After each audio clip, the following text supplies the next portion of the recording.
თქვენ როგორი პაციენტი ხართ? გულწრფელად გითხრათ, ხო, გიპასუხოთ.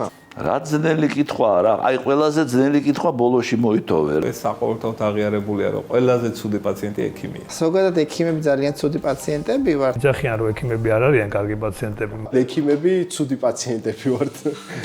ყოველთვის აღნიშნავენ, რომ ექიმები არ ვართ კარგი პაციენტები. როგორც პაციენტი ალბათ საზღვიზღარ. გარკვეული ლოგიკური ახსნა ამასაც აქვს. იქიდან გამომდინარე რომ რაღაცების გაფორმება გვიყვარს ხოლმე, როდესაც ექიმი რაღაც დანიშნულებას გვაძლევს, მე ჩვენებურად გადავაკეთებთ, გადმოვაკეთებთ. შეიძლება არ დაუჯერო ხოლმე ჩემ ექიმს ან რაღაცებს ჩემებურად შევცვალო. ექიმი ყოველთვის იწყებს ფიქს. როცა ექიმი არ აყავს გეკითხ შემიძლია მივიღო გადაწყვეტილი რომ მე საერთოდ ვცდილობ ვიყო თვითკრიტიკული. თუ ეს მოვახერხეთ და დავკეტეთ ეს კრიტიკული ნაწილი, როდესაც მე პაციენტის როლში ვარ. მომთმენი პაციენტი ვარ და მიყვარს ჩემი კოლეგების დაჯერება. დისციპლინირებული, ყველაფრის შემსრულებელი, ექიმთან ესე იგი როცა ვარ, მე ექიმი აღარ ვარ. უხედავად მთელი ჩემი თვითკრიტიკულობისა, მე შემიძლია ვთქვა, რომ მე ვარ კარგი პაციენტი. პაციენტი, როდესაც ხარ, თუნდაც შენ თვითონ ექიმი იყო, მაინც უნდა დაუჯერო ექიმს, რომელიც არის შენი მკურნალი. მაინც ჯობია მიენთო და დაუჯერო ექიმს ეს ძალიან შველი შენი გამოჯანმრთელებას. თვითონ ვარ ნამდვილად პაციენტი, იმიტომ რომ რევმატოიდული ართრიტი მაქვს. პოპულარული პაციენტი და დამჯერე პაციენტი ვარ.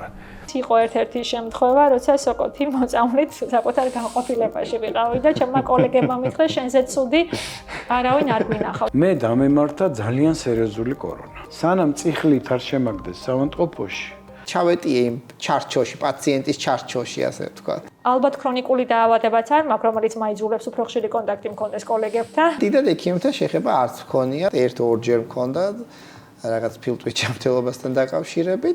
რაც არ უნდა დიდი პროფესორი ვიყო, არა, მაინც ესე იყო ყოველთვის ექიმი და მე მყავს კარდიოლოგი, მე მყავს გასტროენტეროლოგი და უროლოგი და ასე შემდეგ და ყველაფერს ვასრულებ. ენდოკრინული კუთხით საკუთარ თავს ამოწმებთ ხოლმე? კი, პერიოდულად კი, რაღაცებსაც უნიშნავ კიდევაც. ქართველი პაციენტი. ქართველი ეს ორი სიტყვით ვთქვა, ქართველი პაციენტი. ძალიან განსხვავდება ექიმის და მედპერსონალის მიერ დანახული რეალობა და პაციენტიდან დანახული რეალობა. ეს არის ურთიერთგამომრიცხველი. შეიძლება სხვადასხვა რაღაცაზეც კი იყოს საუბარი.